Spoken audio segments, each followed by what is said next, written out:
This is the VEA agreement. There's the clause.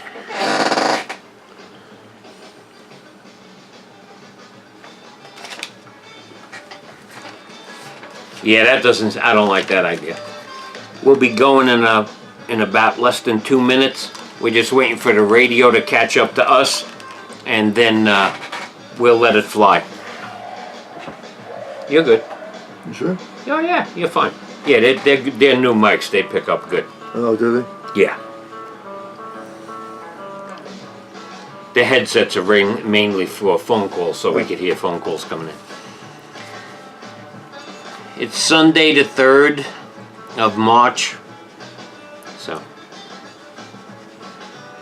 2 minutes is a long time with no sound going on, so the people say, are these guys dead or alive? What are they doing there? Do they know the camera's on?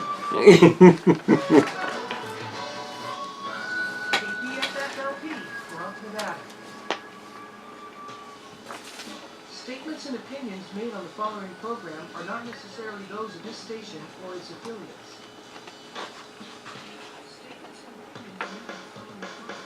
Fighting corruption with Anthony Greco. Fighting government corruption, the real gangsters.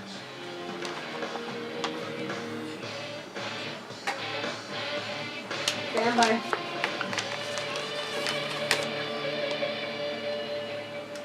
Greetings from corrupt Nye County. I am Anthony Greco, and this is my program. For everybody who's watching this on video, I have a guest. His name is Andy Alberti, and Andy is the reason why I'm on the radio, because I was actually a guest of his, and he had somebody else who he was doing a show with, and they brought me up as a guest, and then I had met Harvey, who owned the radio station, and he asked me if I wanted to have my own show, and this is how this all happened. So, before we get into anything, support for KPFF is brought to you in part by Pure Communications, an internet service provider for Pahrump and the surrounding communities. Pure Communications, 628-5662. Before I get in a conversation with Andy, we're going to be talking about VEA today. Andy's been following it. I just wanted to let you know that today was reported on TV that Chicago is the most corrupt city in America. And one of the people they were talking about is because they keep voting for the same corrupt people over and over again. And maybe we need to look at the election in Nye County next time around. You gotta stop putting the same people in over and over again unless you could talk to them. Like, I know Donna Cox, you could talk to her about almost anything. So, you know, she's somebody that will probably get a third term, which will be good. Leo Blundo's been a good here. Anytime I call him up, he gets me an answer right away, and I have no complaints with that. Our phone number, if anybody has any questions, because we're going to be talking about something that's local, is 775-751-2579. I'm not going to talk about anything else today. I want Andy to get rolling on this, and welcome. Well, thank you, Anthony. It's nice to be here with you.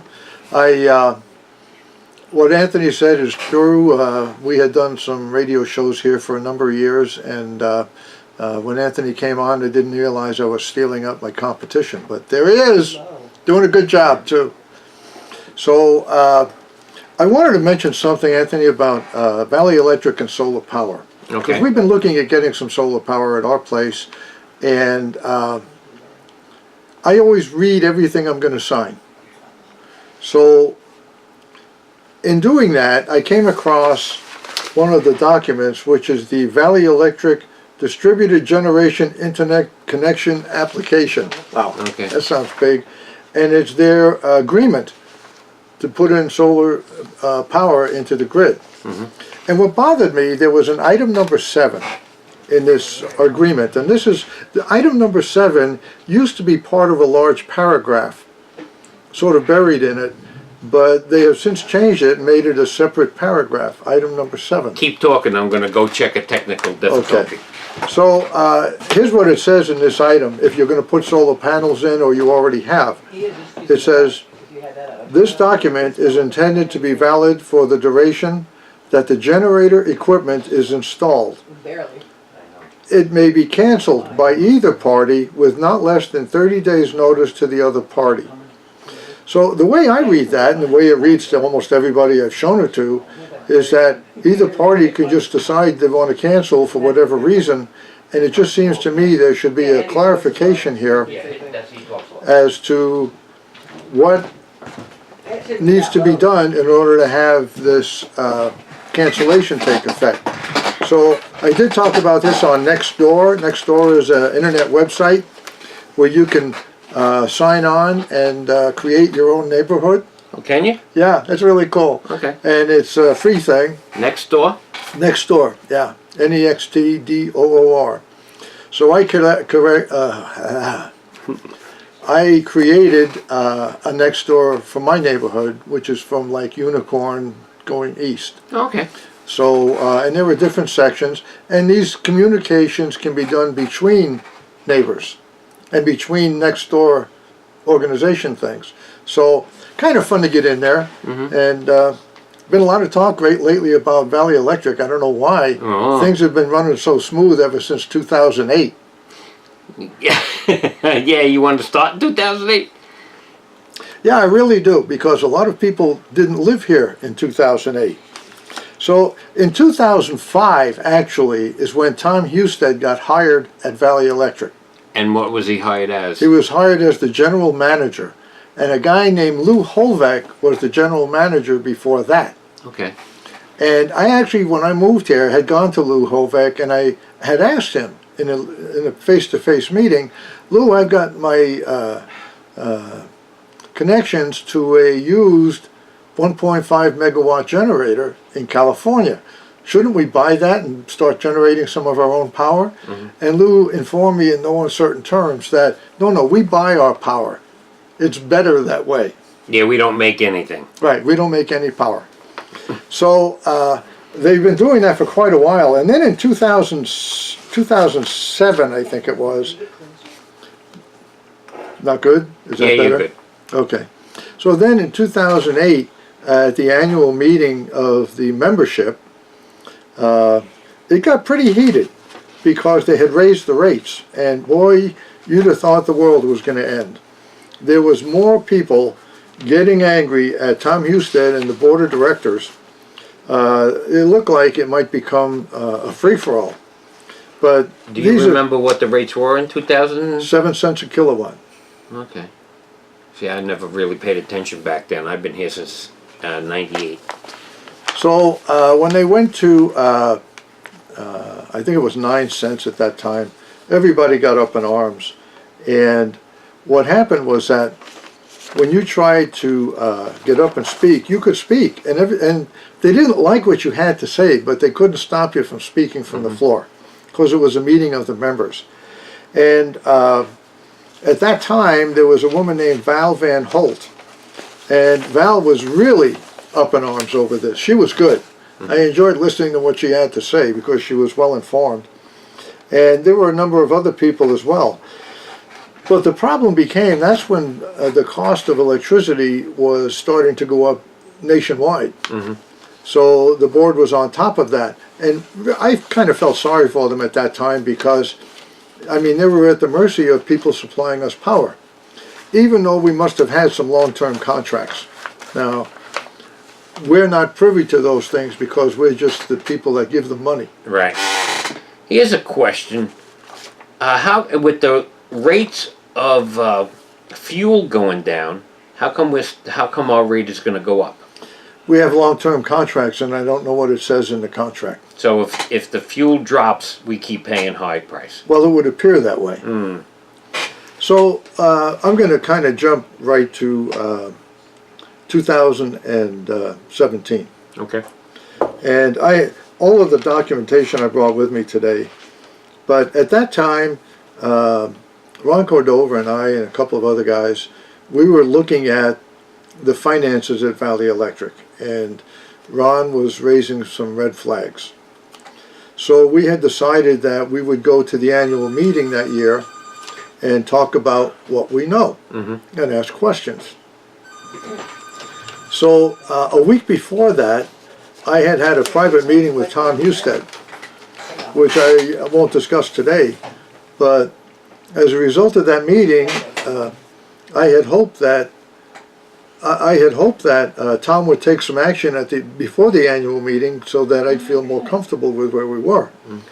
He didn't, but that's Tom. Okay. Go ahead, caller. Hey Anthony, how you doing? It's Louis DeCanio. Hey, what's cooking? I have to leave I'll now. make it short and sweet. Number one, I want to remind everybody that the commissioner meeting that's supposed to be on Tuesday is not on Tuesday.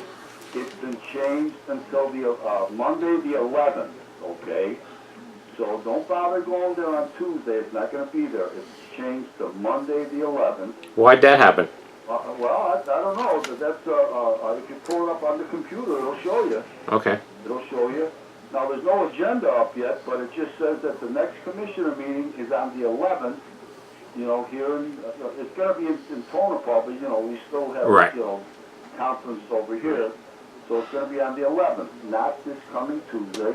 And also, remind the people that Valley Electric is going to have their official annual district meeting for District 6, it is. It's going to be at 6 o'clock on Tuesday, March 12th. So if the people have something to say and want to get up and speak and voice their opinion and whatever, I hope that they're all aware that Tuesday, March 12th at 6 o'clock at the Valley Electric Center right on 372 there's going to be a meeting. And like I said, don't go to the commissioner meeting on Tuesday. Go there on the 11th of March. It's on a Monday. Okay? Yeah, there's a V. Guys, One second. I won't interrupt no more. I just wanted to let people know that we do have things coming up, and I hope that people do show up, participate, and speak their mind. Before you hang up, there's a VEA meeting also on the 7th. On the 7th, Yeah, I guess. District 1, No, that's District 1. That's our district. right. oh, that's the District 1. See, this one here says District 6, so that's the one I got in the mail. Okay, so the different districts are different days. Well, let me ask you a question. Can anybody from any district go? Yeah, why not? Okay. I'm gonna go to both of them. On the 7th, okay. I believe you can go, I believe you, At 6 o'clock? Louis, Yeah. I believe you can go, but I don't think you get a chance to speak at another members' meeting. Oh, okay. I thought it was 5 o'clock. Well, mine says 6 o'clock. It says registration opens at 5. Oh, okay. But the meeting is at 6. Okay, yeah, I'm gonna go to both of them. I want to see if they say anything different. Well, it's going to be hard for me to go on the 7th if I can't speak. It's going to be tough. Okay, well, duct tape. Okay, guys, you guys take it easy. I'll be listening. All right, thanks. Okay, go ahead.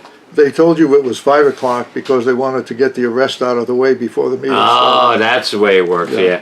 Yeah, that's you know, you're talking about all this. I want to know, like we were talking a little bit before we started this, the radio show, on how did the cops get involved in this? Do you know? That's my question exactly, Anthony. Who is it that alerted the police department, the cops, the sheriffs, that they had to investigate this particular issue with Angela Evans, the new CEO that the board just put in place? Well, I want to recently? know about the first one. I want to know who gave them the right to go there, who made the complaint for them to go in there to pull the books to see if they paid money out to anybody. Well, that's what I'm curious about. Yeah. There had to be somebody from Valley Electric. And I have to tell you, on that day that they arrested Angela and did the raid, which was a Thursday, yeah, it was I Thursday. thought it was 2 different days. We went, I had a meeting with her a week before. Okay. But the day that we had a meeting, Ron Cordova and I had a meeting with Angela, Josh, the attorney, and Ken Deshan, the president of the board. And we met that morning, and we wanted to discuss the issues over that trespass order, which I do want to get into later. Okay. So we wanted to discuss that because no one had ever told us why the order was issued. So we had an hour meeting, which was really very well done. I felt the vibes we got from Angela was that she was a person of integrity, someone that was working to make things right that had been done in the past that were not right for Valley Electric and the members. And both Ron and I left, and this is our gut feel we get from dealing with them. And some of the things we heard at that meeting were just beyond me. So coincidentally, that afternoon, they raid Valley Electric, Okay. according to the newspaper, 5:30. And that was a little. I think they got a cue from the FBI on when they raided Roger Stone, because when you want to pick up paperwork, you don't have to go in there with 6 or 7 vehicles and walk in there like you're doing a raid on a drug house. Okay, maybe they should try doing that on some drug houses instead of doing it on Valley Electric. So I'm not a fan of Valley Electric, but people, you're dealing with business people, there's a certain way of doing things. Well, if you want to intimidate and you want to give somebody a bad reputation right off the bat without any proof whatsoever being disclosed, you go in with 4 squad cars, you take over a building, you interrogate, and then you handcuff and remove from the property the CEO. But wasn't that 2 different days? Not to my knowledge. Yeah, they were went back in the there. next day? They went in there to get, they had a warrant to pull out the records of the monetary stuff, and then after they went after her. It wasn't the same day. Oh, maybe not. The impression I got, and I was busy following some other things when all this took place in the same day, so it didn't. Yeah, it was 2 different days. It was after they pulled the paperwork, then they went after her. So the question is, we have a chief financial officer in Valley Electric. What the heck is his job? Shouldn't he be keeping track of the finances over the last several years? Well, that was Tom. No. Steve Miller is the current CEO, new CEO, and financial officer. Okay. To me, the financial officer's job was CFO. He was Okay. CFO, and now I think he's holding both seats because Okay. I didn't hear them announce a new CFO. So now you got the guy in charge of finances and the operations of all of Valley Electric in the same brain. Is that not a power? That's ridiculous. First of all, you don't arrest somebody until you do an investigation. And it was 2 different, it was only 2 days apart, and I guarantee you the sheriff's department did not have enough of people staffed to turn around and look through all the records there, and they went in there for a reason. They went in there for money that Tom was paying out for people who were sexually abused, and then they go after her over electric line moved. Something's not right here, and I don't think people should jump to conclusion on what's going on until you get all the facts. I also thought it was rather odd that during a raid, somebody is inside videoing what took place. I think that was on body cam. Because the video that I saw of Sharon walking around like she was a prison guard in a prison yard, and I have some, I have some knowledge on that, first-hand knowledge. So she was looking down at everybody in that boardroom, and that's not the way you treat people. Because you didn't prove that they did anything wrong yet. So you can't, they're not a criminal until they're convicted. So let's take a look at a little bit of this history here. Tom Husted comes into Valley Electric and he starts creating additional companies. It was 4 or 5 companies that, I think it was 4 additional companies created at Valley Electric. There was Valley Communications, Valley this, Valley that. They want to sell the power line because they got too much debt from all this expansion. And one day you wake up and Tom Husted has resigned unexpectedly. And so his house goes into escrow a couple days later and he's out of here. That quick. I think they should bring Tom back. We need to hear from him. Well, they know where he is. You think? Oh, yeah. It's not what I'm being told. He was in Florida, now he's in Louisiana. Well, the boat sank and then he had to come back. Yeah, so, you go. yeah. So to me, the things that were happening was that we were so badly in debt, they had to sell this power line. It was really, they didn't tell us it was that serious. But let me give you an example of why I think it was so serious to sell the power line. We had a vote. Everybody had to vote to sell the power line. And the board of directors offered 30 pieces of silver, better known with inflation as $579, to vote and pass this power line sale. and Tom was touting the fact that we were going to get more money than anybody else for a power line sale. Well, I don't know how true that was, because I don't know the comparison between the size of other power lines and ours, and how much easements went with them and so forth. So came the day of counting the votes, and everybody's getting free cookies and coffee, and they're all in the audience, and the voters announced, oh, we just don't have enough votes to pass the power line. So they have a little conference with the lawyers, and the lawyers decide, well, wait a minute, we'll just retire today and extend the closing of the meeting to another day. And that way we'll just go out there and we'll get more signatures to vote, and we'll give them a Walmart card, a $10 this, and not only that, we'll go to Smith's and to Walmart and we'll get signatures, and we'll know who's signing to vote. I have to tell you, by the way, I thought this was a secret vote. I don't know how it could be secret. I went in there to vote, and I voted for the sale. Okay. I just voted for the sale because I knew they were going to see my vote. So I walked into Valley Electric, and there was this fish tank with a lid on it and a little slot you could put your voting page in. Okay. When I walked in, I was the last one to vote, so there were no votes in there. So when I dropped my vote in the tank, it was sitting in there alone by itself.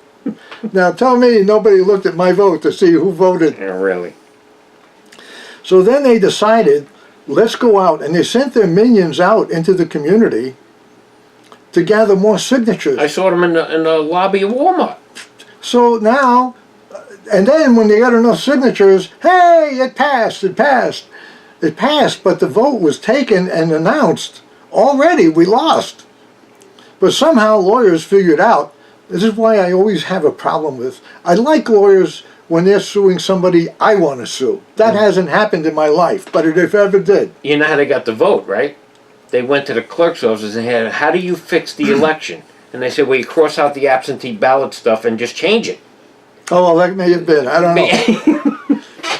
So when the vote finally passed, I said, wait a minute. Does this mean now that when I ran for office, for one of the offices in the county, that if I didn't get elected, I could have demanded that we extend the voting time until I get enough votes and I win? Until you get what you want. Is that how it works now? Where does it say that in the bylaws? Who's running this show? And what's the matter with the people out there that they're so, well, I'm sorry, they wanted $579 and another free meal. Exactly. The ambassadors supported this. Don't they have any brains either?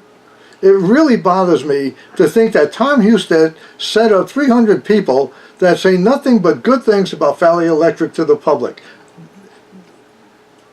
Who is going to look at Valley Electric and make sure they're doing the people's business? Yeah. Well, I didn't turn around and say that here. I turned around and told them I was an ambassador to find out what was going on. I mean, we were on crack and all of that stuff.